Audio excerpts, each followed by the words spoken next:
Hello! Ayan.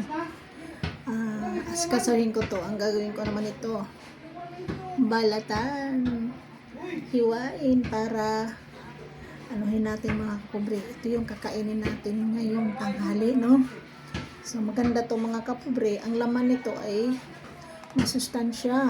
Tapos, yung buto naman ito ay gamot. So, ang gagawin ko ngayon, tanggalin ko siya sa balat at sa buto kasi i-blender ko to mamaya at ilagay sa rep para masarap. Yung kunting gatas lang po ang ilalagay ko dito, no, mga kapobre. Siya nga pala mga kapobre, shout out ka pala dyan sa aking mga kaibigan, lalo na sa pamilya ko sa Davao. Habang asikaso tayo nito, shout out natin ang ating mga pamilya, no, din sa Davao. Ingat po kayong lahat, lagi na umuulan, so ingat po. Pasensya na kayo na hindi talaga ako nakauwi, no? So, ayan mga kapobre, oh. Yung buto nito, gagawin ko rin gamot. Kasi ang buto ng abukado, mga kapobre, napakabisang gamot sa pamamanhid ng ating kaso-kasuan. Maganda talaga siya sa ating kaso-kasuan. Kahit ito bagong ano lang, kagaya nito, i-slice mo lang to, tapos kahit hindi mo na patuyuin at ibabad mo sa alcohol na may halong gas or ipikasin, pwede na siya, no? Mamaya ito mga kapobre ay i-blender ko para pinong-pino siya.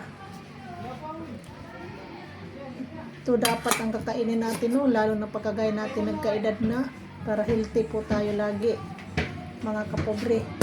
Kailangan po sa ating katawan prutas, gulay, isda. Sindiyan na po may dumaan na no, maingay. Minsan naman kakain tayo ng karne, pero hindi madalas. Excuse me po, sabi ni Enriquez, no? Sa panahon ngayon mga kapobre, medyo yung ating lalamunan ng ating dahil para tayong magkaroon ng ubo, no, na dahil sa ulan, tapos sobrang init. Yung mga kapobre, napakasarap, oh. Pero na ano lang yan, common na mga sakit sa atin mga Pilipino, no, dahil sa weather natin na hindi pare-parehas. Ayan mga kapobre, napakasarap talaga nito.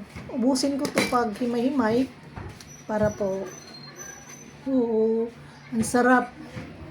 Ayan mga kapobre, alis Carla.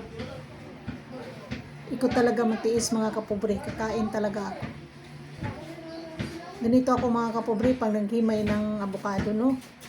Ikaw talaga maiwasan, balatan ko tapos kainin ko na diretso. Kasi mas maganda talaga mga kapobre na ganito, pabalitan tapos kainin na diretso, no.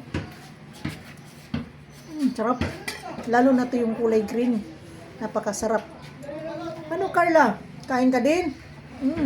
Malinamnam mga kapobre. Mamaya na, kain ka mamaya, ha? Carla, gusto niya hingi. Oh, doon ka. Sige na, doon ka. Ito mga kapobre, napakasarap nito. Kulay green. So mga kapobre, napakasarap talaga nito. Nung bumili ako nito mga kapobre, doon pa lang sa binilhan ko, nagbalit talaga ako at kinain ko, no, diretso kasi hindi ko mapigilan talaga. Napakasarap. Ito namang mahaba na kulay green mo, gitawag sa mga Bisaya, taga Davao, no, binutilya. Napakasarap nito. Sarap talaga.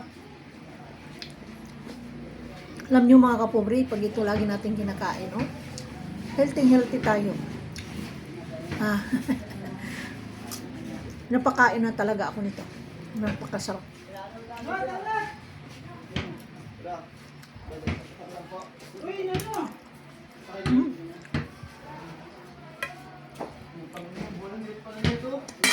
Sarap talaga, sarap.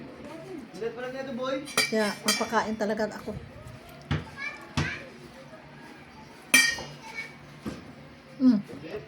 Hihi din yung aking alaga. Ito lang. Napakasarap nito mga kapobre, kulay green.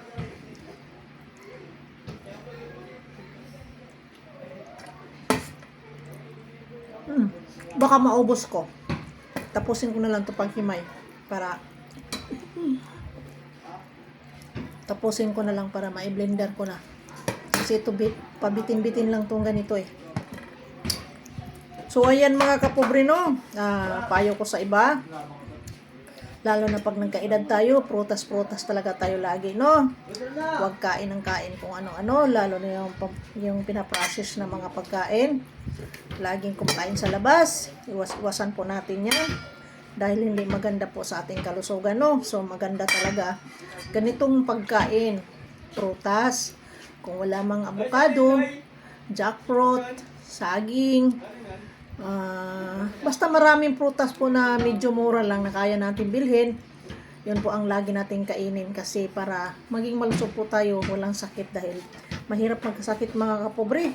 So bago matapos tong aking paghimay nito mga kapobre, shout out nga pala ulit dyan sa pamilya ko yan sa Davao, no, na ang Davao laging nagkaroon ng trahedya. Ingat po kayong lahat dyan, lalo na sa aking pamilya dyan. Pasensya na kayo, hindi ako nakauwi.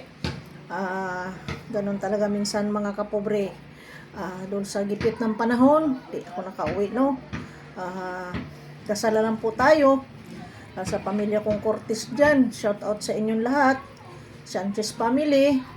Pasensya na di ako attend sa ating reunion doon sa Sanchez family, Tuyungan family. Ayan, shout out sa inyong lahat dyan. Ingat po kayo kahit ang katawan ko ay malayo sa inyo, no.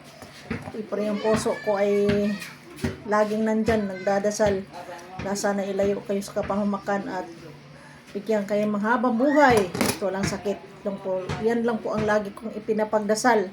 Katawan ko lang po ang nalayo sa inyo, pero yung aking puso lagi pong nanalangin na sana hindi kayo magkaroon ng mga problema na mabigat sa buhay, no. Kasi lahat tayo masasaktan.